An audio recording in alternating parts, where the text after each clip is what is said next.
అందరికీ నమస్కారం. మన మహాభారత కథల సిరీస్కి స్వాగతం. అందరూ ఎలా ఉన్నారు?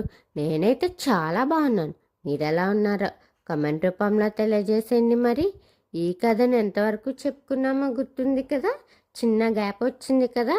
మరి తర్వాత కథను చూసేద్దామా? ఈ కురు మహారాజు వంశంలో తర్వాత గొప్ప గొప్ప రాజులు పుట్టారని చెప్పుకున్నాం కదా. ముందు వాటి కోసం తెలుసుకున్నాం. దానికన్నా ముందు కదేంటో చూసేద్దామా మరి? కురు మహారాజు కురుక్షేత్రాన్ని పవిత్ర భూమిగా మార్చాడట. కానీ కురు తర్వాత హస్తినాపురాన్ని ఎవరు పాలించారు? అక్కడి నుంచి వచ్చింది శంతనుడు గంగాదేవి ఒక గొప్ప కథ. కురు తర్వాత అతని వంశంలో అనేక రాజులు వచ్చారు.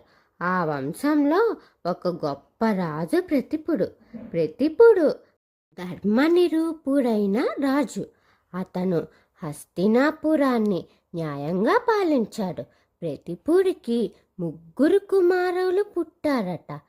అందులో ముఖ్యంగా శంతనుడు చాలా గొప్ప రాజు. అతను ధర్మం న్యాయం పాటిస్తూ ప్రజలను సంతోషంగా పాలించాడట.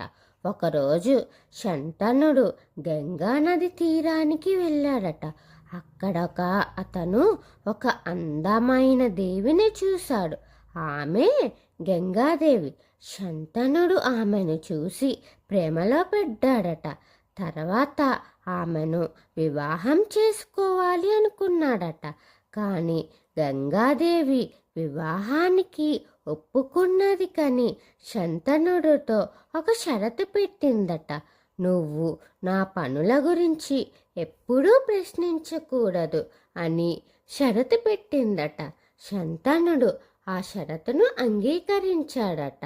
ఆ ఆశ్చర్యమైన కథేంటో తెలుసుకోవాలంటే తర్వాత వీడియో కోసం ఎదురు చూస్తూ ఉండండి. వీడియో నచ్చితే లైక్, షేర్, కామెంట్ చేయండి. మన ఛానల్ని సబ్స్క్రైబ్ చేయండి.